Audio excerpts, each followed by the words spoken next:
주시는 풍성한 은혜를 누리는 우리 모든 성도님들 되시길 예수님의 이름으로 축복합니다. 어제 저녁에 식사 약속이 있었습니다. 그래서 약속 장소로 이동해 가는데 좀 시간이 촉박해서 서둘러서 가는 중이었습니다.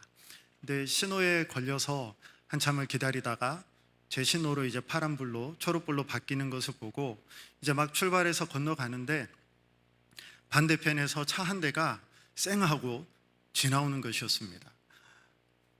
제가 파란불이어서 지나갔으니까 완전히 노란불도 아니고 빨간불인데 그냥 달려온 것이죠. 그래서 이전에 했었던 운전 습관 그대로 나온다고 저도 모르는 사이에 크락션을 빵 하고 울렸습니다. 제가 영주에 와가지고 그동안 운전하면서 아마 처음으로 울린 크락션인 것 같습니다. 그렇게 빵 하고 울리면서 아니 어떻게 운전을 저렇게 할 수가 있나, 노란불이면 그렇다 쳐도 완전히 빨간불로 다 바뀌고 난 다음인데 제가 또 출발을 해서 가는 중인데 맞은편에서 그렇게 오는 걸 보고 그렇게 크락션을 눌렀습니다. 그런데 누르고 지나고 보니까 한편으로 이런 마음이 드는 거예요. 우리 성도님 차면 어떡하지? 제 차를 아시는 분도 계실 텐데 그런 생각이 한편으로 드는 거예요. 괜히 울렸다. 그냥 어차피 지나가시는 거 뭐 급한 일이 있으시겠지 하고 넘어가면은 될 수도 있는데 괜히 울렸다 하는 그런 생각이 들었습니다. 그래서 앞으로는 이전 임전 습관 그대로 나오지 않도록 더 조심해서 운전을 해야겠다. 저는 누구인지 모르지만 저는 이제 처음이지 않습니까? 그래서 모르는 거 투성이고 모르는 사람뿐이지만 또 우리 성도님들이나 또 저를 아시는 분들이 또 꽤 계실 텐데 보고서 저는 모른 채 저 목사인데 어떻게 하나 보자 하시는 그런 눈, 그런 사람도 분명히 있으실 텐데 더 조심해야겠다, 그런 생각을 하게 되었습니다. 우리는 사람 앞에서 살아가는 자들이죠. 우리 가정 안에서는 우리를 보는 가족의 눈이 있고 또 직장에서는 동료들의 눈이 있고 그리고 또 교회에서는 알게 모르게 우리를 지켜보고 있는 다른 성도님들의 눈이 있습니다. 그래서 우리는 자연스럽게 다른 사람의 시선을 의식하면서 살아갈 수밖에 없는 자들이죠. 사람들이 나를 어떻게 볼까? 나에 대해서 어떻게 평가를 할까? 나는 좋은 인상, 좋은 이미지를 주고 있나?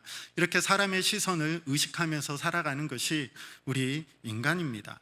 아마 이런 생각하지 않고 그냥 자신의 마음대로 살아가는 사람 아마 없을 것입니다. 어느 정도 사람들의 시선을 의식하고 살아가는 것은 자연스러운 일이죠.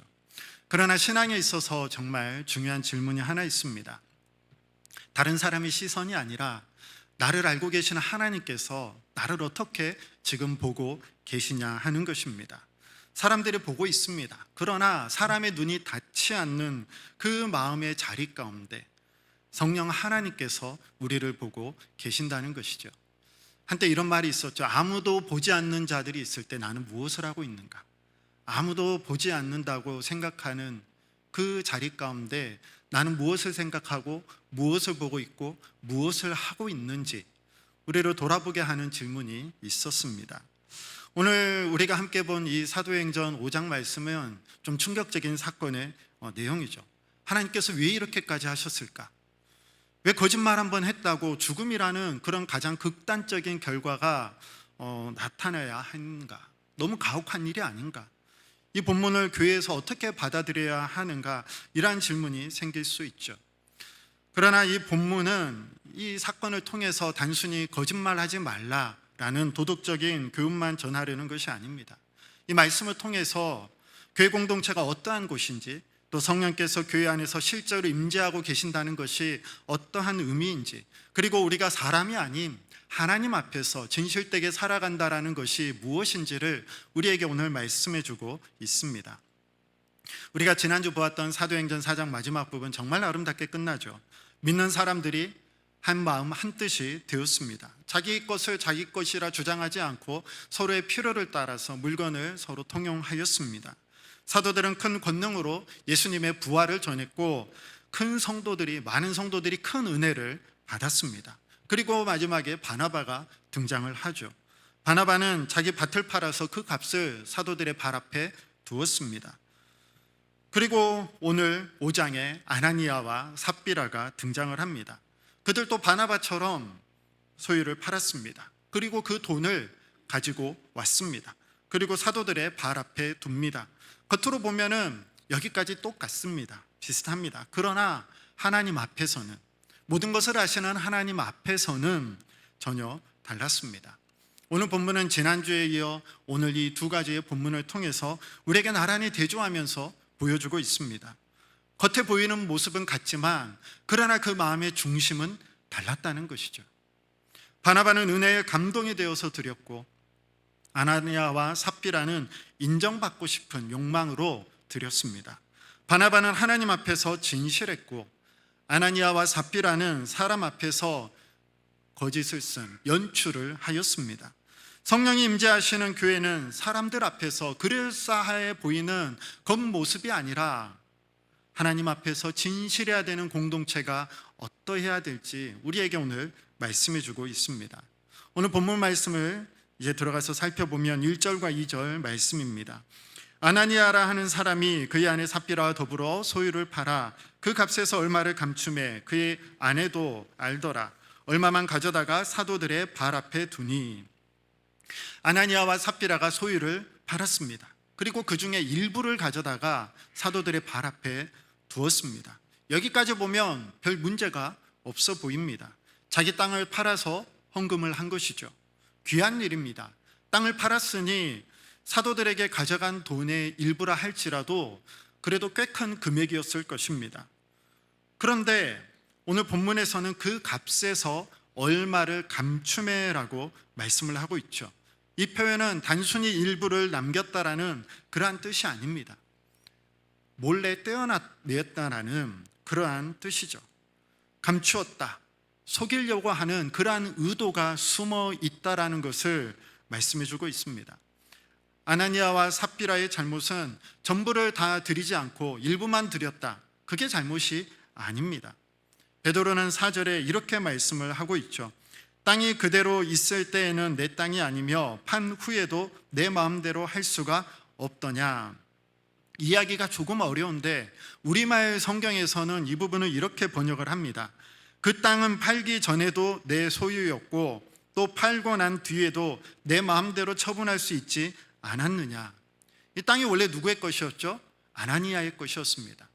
팔든 팔지 않든 아나니아 마음대로 할 수 있었던 것이죠.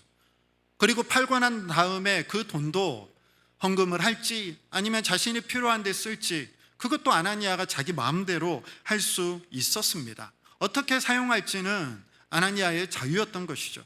하나님께서 억지로 전부 다 바치라 그렇게 요구하고 말씀하지 않았습니다. 일부만 드린다고 해서 그것이 죄가 되는 것이 아니죠. 문제는 거짓이었습니다.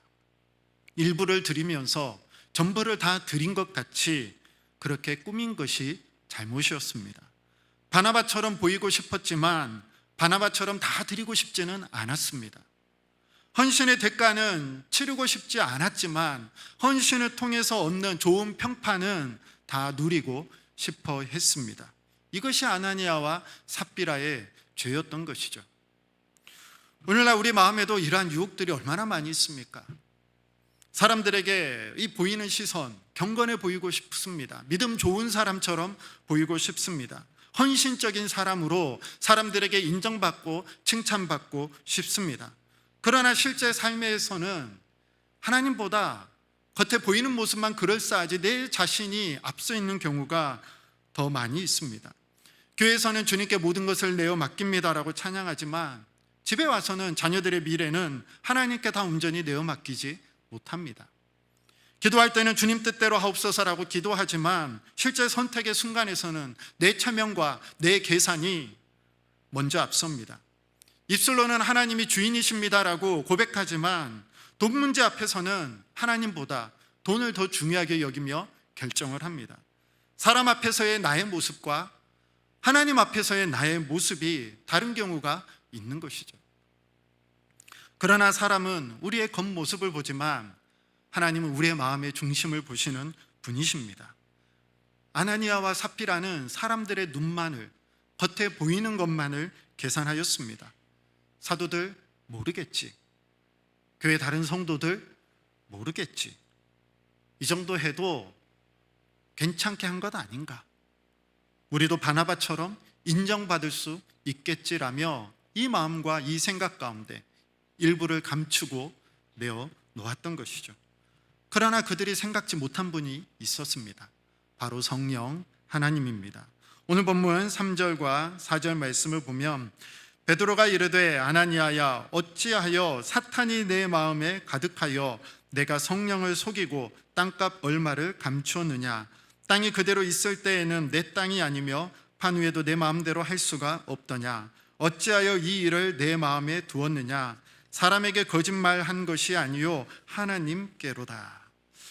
이 베드로는 3절에서 어찌하여 성령을 속이냐라고 말씀을 하고 있죠. 성령을 속이느냐.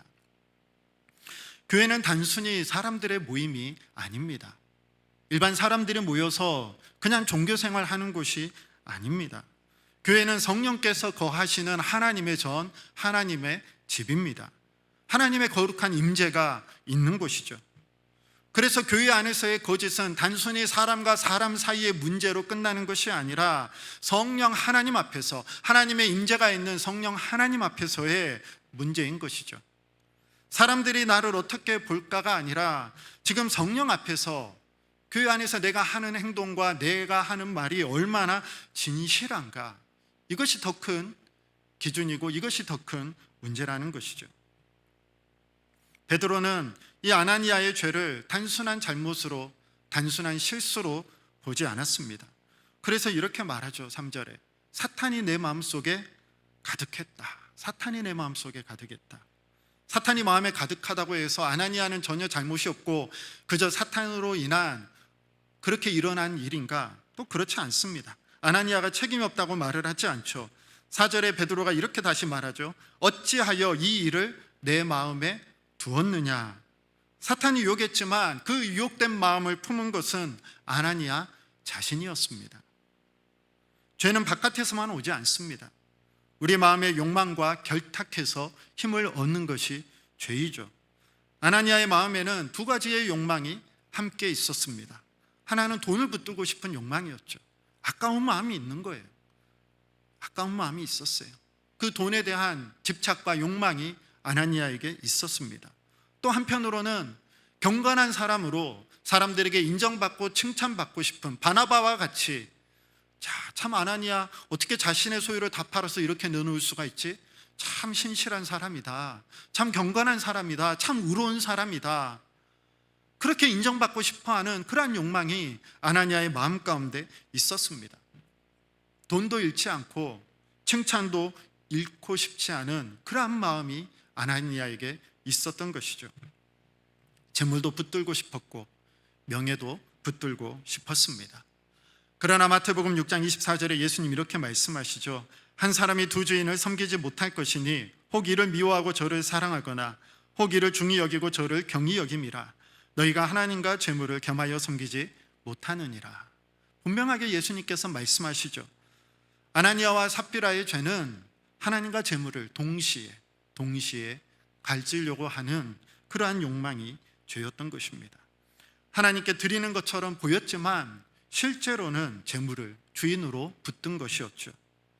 아나니아와 삽비라가 전부를 드리지 않아서 죽은 것이 아닙니다. 전부를 드린 척 했기에, 성령을 속이려 하였기에, 교회 공동체 안에서 거짓을 말하였기에 이에 대한 심판을 받은 것이었습니다. 하나님은 그리스도 안에서 우리를 은혜로 하나님의 자녀 삼아 주셨습니다. 그래서 우리의 헌신은 구원의 조건이 아니죠. 누군가에게 인정받기 위해서 내가 이것을 해야만이 하나님께 받아들여지기 때문에 거기에 대한 조건으로 하는 것이 아닙니다. 온전히 우리를 다 용납해 주셨고 우리를 다 받아주셨습니다.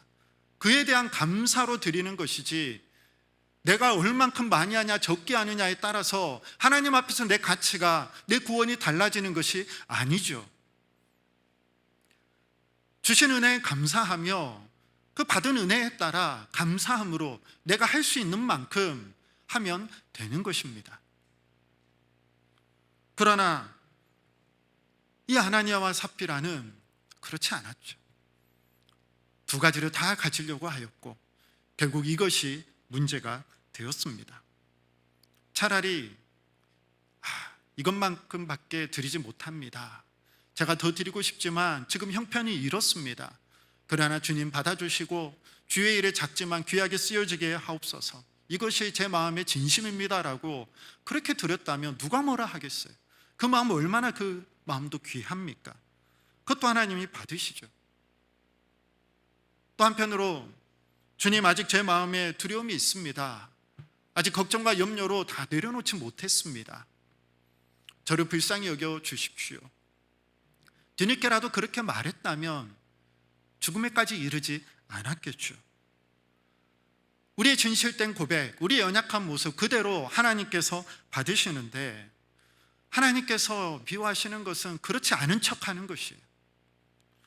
부족함을 감추고도 의로운 척하고, 실제 마음은 그렇지 않은데 또 겉에 보여지는 모습은 인정받고 싶어서 거짓으로 꾸미고,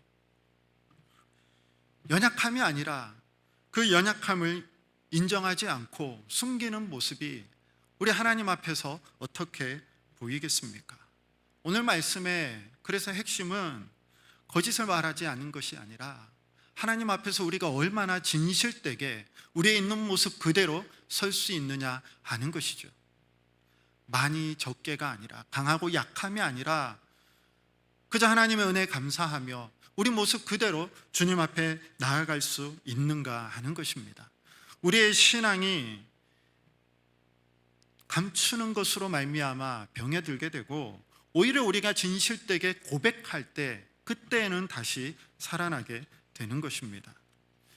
이제 어떤 일이 일어나나요? 5절 말씀을 보면 아나니아가 이 말을 듣고 엎드려져 혼이 떠나니 이 일을 듣는 사람이 다 크게 두려워하더라. 이 베드로가 죽음을 선언한 것이 아니었죠. 베드로는 그저 있는 그대로를, 그 죄를 드러냈습니다. 심판은 하나님께서 하셨습니다. 그리고 약 3시간 후에 삽비라가 들어옵니다. 이 삽비라는 남편에게 무슨 일이 있는지 알지 못한 채 베드로 앞에 서죠. 베드로가 다시 묻습니다. 그 땅 판값이 이것뿐이냐? 이때 삽비라가 어떻게 했어야 될까요? 아닙니다. 사실은 우리가 일부를 감췄습니다. 죄송합니다. 라고 솔직하게 고백했어야 하였죠. 돌이킬 기회가 있었습니다. 그러나 삽비라도 남편과 같은 거짓을 택하였습니다. 예, 이것뿐입니다.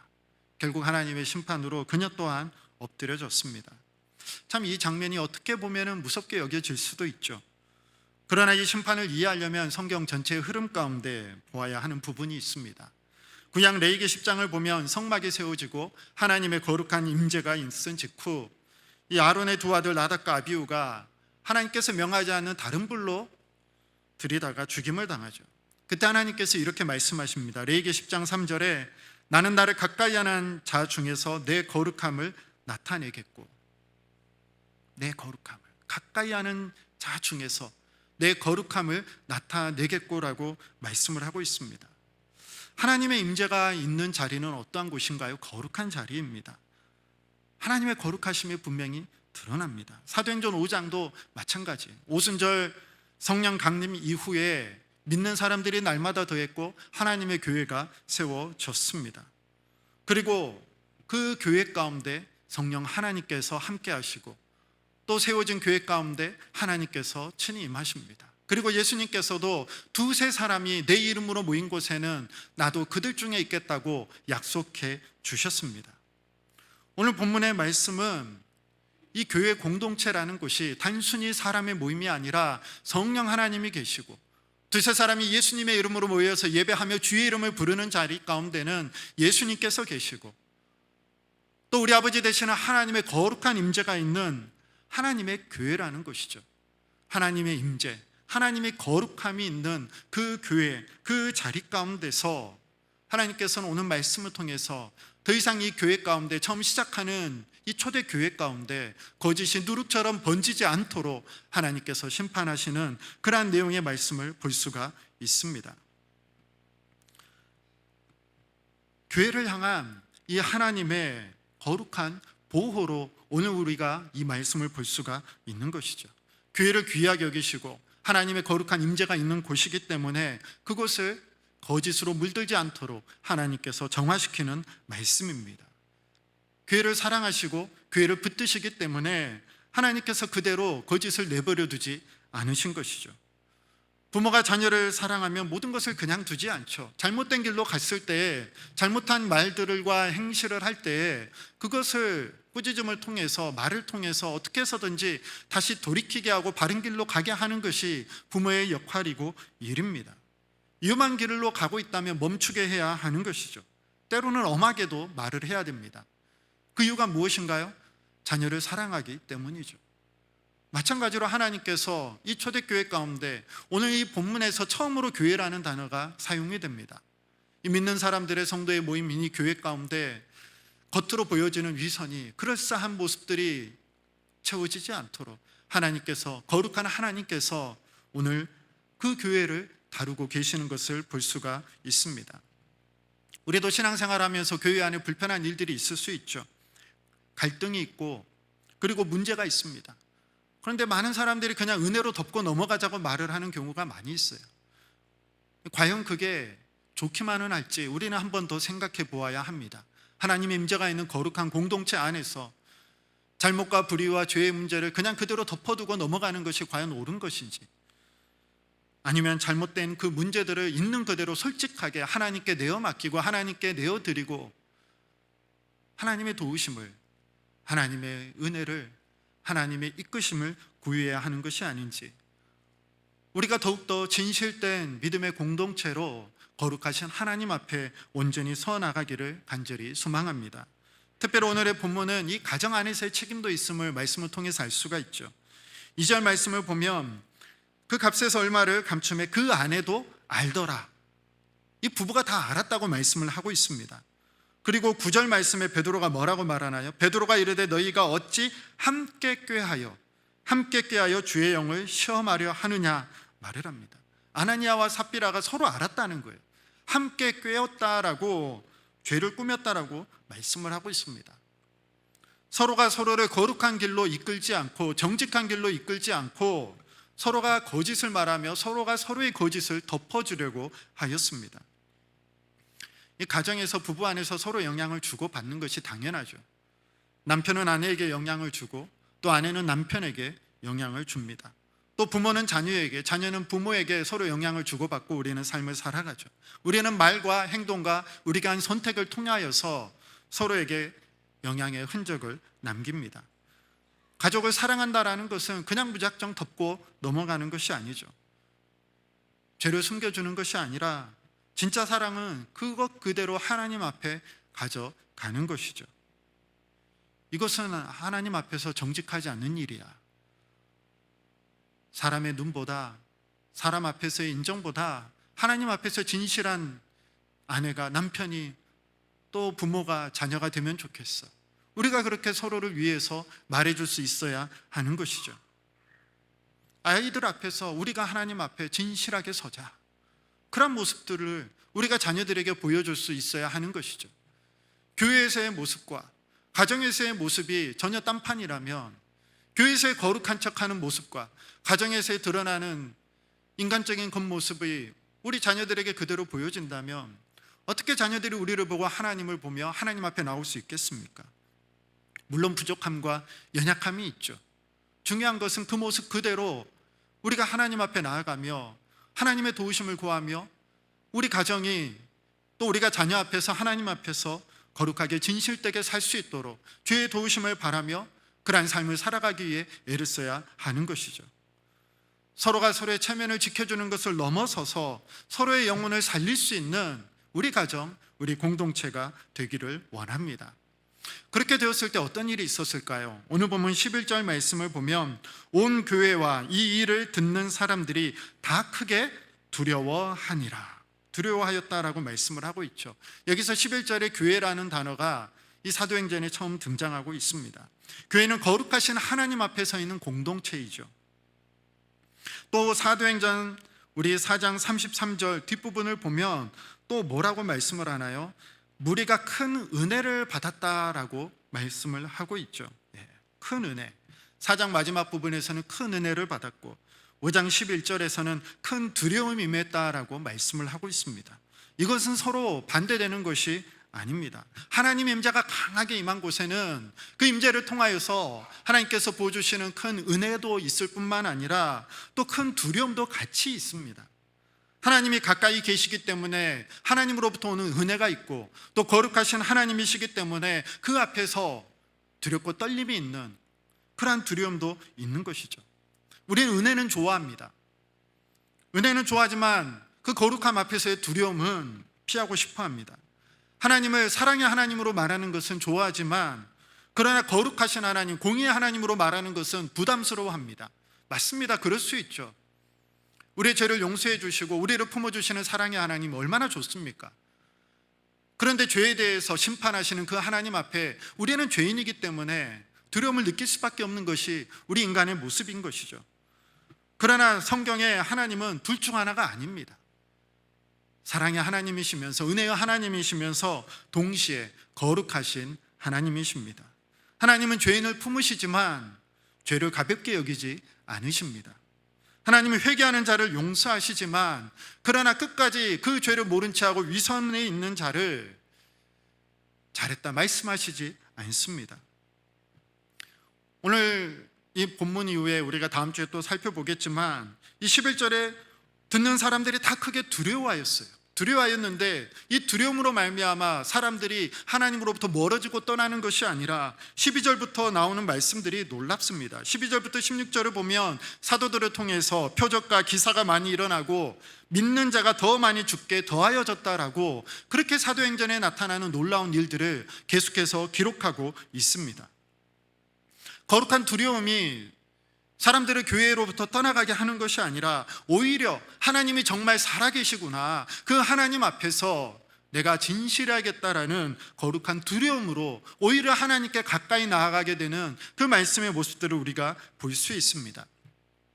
또한 세상은 어떻습니까? 세상이 우리 교회를 바라볼 때 어떠한 교회가 되기를 세상은 원할까요? 세상은 진짜를 찾죠. 겉과 속이 다른 것이 아니라 죄를 죄라고 말할 수 있는 공동체, 그러나 회개한 사람들을 은혜로 품는 공동체, 하나님 앞에서 진실되게 살기 위하여서 몸부림치는 공동체, 그러한 교회를 세상은 찾고 교회의 그러한 모습을 바라고 원하지 않겠습니까? 세상과 다를 바 없이 돈은 돈대로 원하고, 그러면서 하나님은 하나님대로 섬기려고 하는, 거기에서 나타나는 이중적인 모습, 세상이 손가락질하는 모습 아닙니까? 저 사람들은 하나님 앞에서 부족하지만 진실되게 살려고 하는 것이다. 부족하지만 정직하게 회개하고 그렇게 서로가 서로를 권면하며 그 사랑과 은혜의 하나님, 그리고 그 거룩하신 하나님 앞에서 마음을 다해 살아가는 그러한 하나님의 사람이 있는 곳이다. 그러한 인정을 받는 곳이 우리 영주 동산교회 되기를 원합니다. 우리가 성령 앞에서 진실해질 때 교회는 연약해지지 않습니다. 오히려 강해집니다. 감춘 것을 우리가 붙들고 있을 때에는 겉으로는 괜찮아 보여도 그러나 속으로는 점점 병들어 가는 것이죠. 그러나 우리가 하나님 앞에서 진실되게 드러내고 우리 연약함을 고백하며 회개할 때 그 자리에서부터 교회는 힘을 얻고 다시 살아나게 되는 것입니다. 말씀을 정리하면 오늘 본문은 하나님 앞에서 다시 진실되게 서라고, 이것저것이 아니라 거룩한 하나님의 임재가 있는 이 교회 안에서 우리가 진실되게 하나님 앞에 살라고 주시는 말씀입니다. 아나니아와 삽비라는 일부를 감추었죠. 그러나 우리 예수님은 아무것도 감추지 않으셨습니다. 아나니아는 헌신의 평판을 얻기 위해 일부를 전부인 것처럼 드린 척하였지만 예수님은 우리를 살리기 위해서 자신의 모든 것을 내어주셨습니다.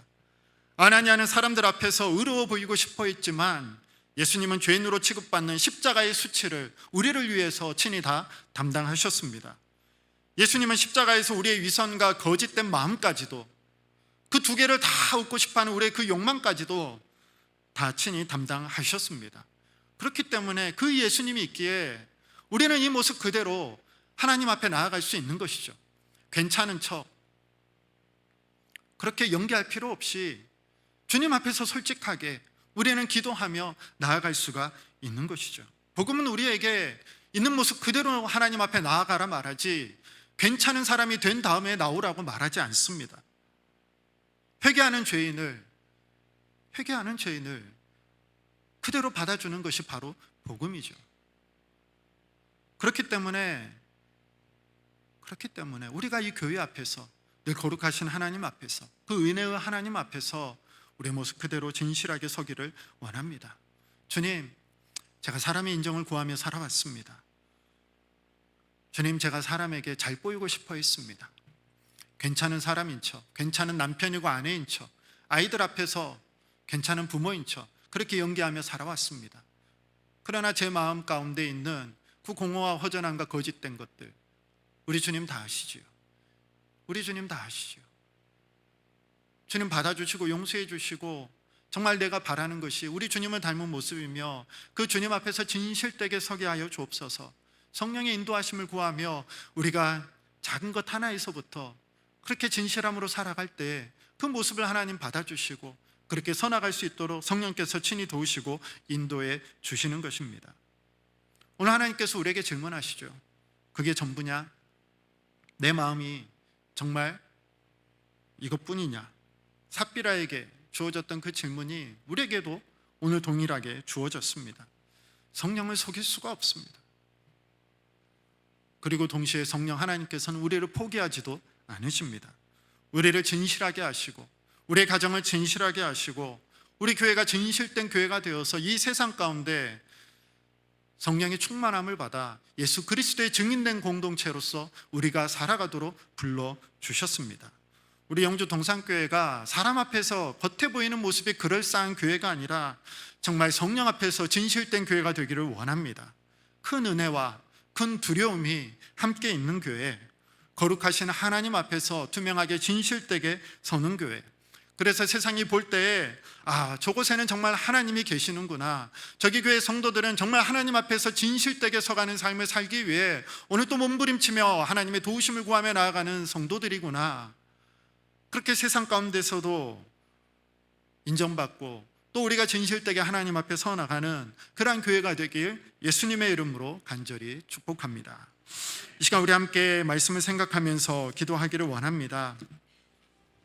우리의 있는 모습 그대로 하나님 앞에 고백하면서 나아가기를 원합니다. 하나님, 우리가 때때로 아나니아와 삽비라처럼 사람들에게 인정받고 싶은 욕망 때문에 경건의 모양만 갖추고 하나님을 소개를 할 때가 있었습니다. 하나님, 우리가 때때로 하나님과 재물을 겸하여 섬기려 하며 두 가지를 다 갖고 싶어하는 욕망으로 거짓된 위선의 삶을 살 때가 있었습니다. 하나님보다 사람의 시선을 의식하였던 우리의 위선적인 모습들, 우리의 나님 모습들, 우리 주님 앞에 회개하게 하시고 오직 하나님 앞에서 정직한 자, 진실한 자, 그러한 모습으로 살게 해달라고 우리 연약한 모습 그대로 받아주시는 그 하나님 앞에 이 시간 기도로 나아가기를 원합니다. 더불어 우리 가정과 우리 교회가 서로의 영혼을 보듬어주고 살릴 수 있는 거룩한 통로가 되게 해달라고 기도하기를 원합니다. 서로의 잘못을, 서로의 죄악을 덮고 모른 채 하는 것이 아니라 하나님 앞에서 바로 설 수 있도록 권면하며 이끌어주는 그러한 영적인 공동체가 되게 해달라고, 우리 가정이 세상의 가치관에 휩쓸리지 않고 서로의 영혼을 깊이 사랑하며 함께 하나님을 경외하는 거룩한 공동체 되게 해달라고 이 시간 함께 기도하며 나아가겠습니다. 기도합니다. 사랑과 공의 아버지 하나님, 우리가 하나님을 믿고 하나님의 자녀라 말하면서도 여전히 사람들의 시선을 의식하며 겉모습만 그럴싸해 보이는 삶을 살아오지는 않았는지요. 아버지 하나님을 사랑합니다 말하면서도 또 세상을 사랑하며 또 세상에 좋아 보이는 것들을 얻기 위하여서 세상 가운데 삶을 살아오지는 않았는지요. 아버지 하나님, 두 가지 다 갖고 싶어 했던 우리의 욕망된, 우리의 죄악된 모습들을 주님 앞에 고백하며 나아갑니다. 아버지 하나님, 거룩하신 아버지 하나님 앞에서 진실하게 하여 주시옵소서.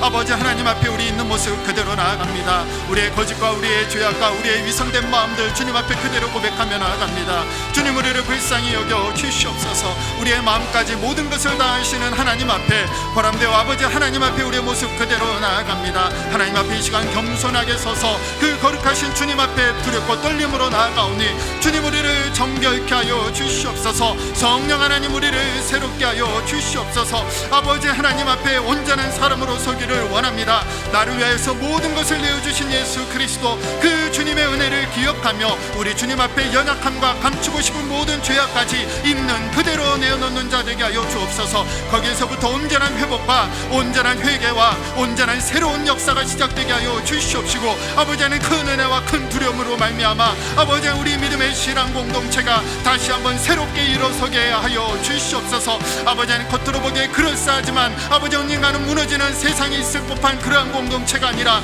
아버지 하나님 작다 할지라도 더욱더 주님 앞에 진실하게 서 있는 우리 믿음의 공동체 되게 하여 주시옵소서. 우리 가정이 우리 교회가 먼저 하나님 앞에 바로 서게 하여 주시옵시고, 아버지 하나님 거룩한 두려움과 은혜가 우리 교회와 가정 가운데 임함으로 말미암아 아버지 하나님 세상 모든 자들 우리를 통하여서 거룩하게 진실되게 하나님을 보게 하여 주시옵소서.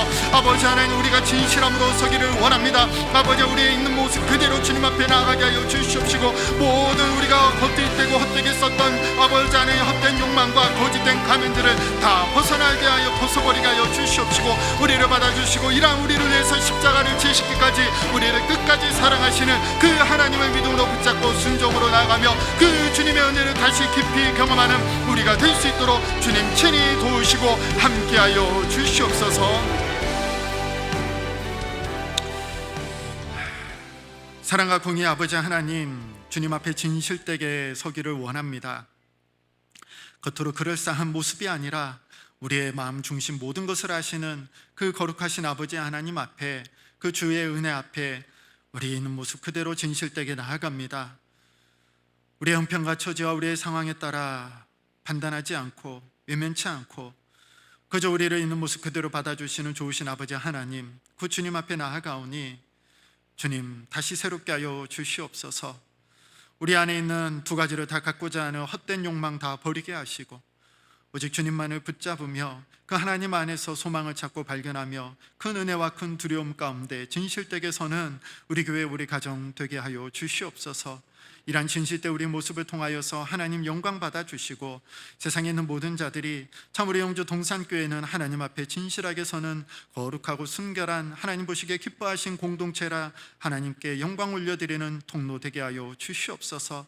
아버지 하나님, 또 우리가 자녀들 앞에서 진실되게 서는 부모 되기를 원합니다. 교회와 가정의 모습이 또 우리의 말과 행동이 따로 분리되는 것이 아니라 정말 우리가 작더라도 하나님 앞에 거룩하게 순결하게 삶의 자리 가운데 서나가는 하나님의 사람들 되게 하시고, 이러한 우리의 모습들을 통하여서 우리의 자녀들이 부모를 통해 하나님을 보게 하시며 우리를 통하여서 하나님께로 나아가게 되는 우리의 삶이 되게 하여 주시옵소서. 우리의 부족함과 연약함을 성령 하나님께 아뢰며 늘 기도로 나아가겠사오니 주님 도우시고 주님 우리를 이끌어 주시고 주님 함께하여 주옵소서. 예수님의 이름으로 기도합니다. 아멘.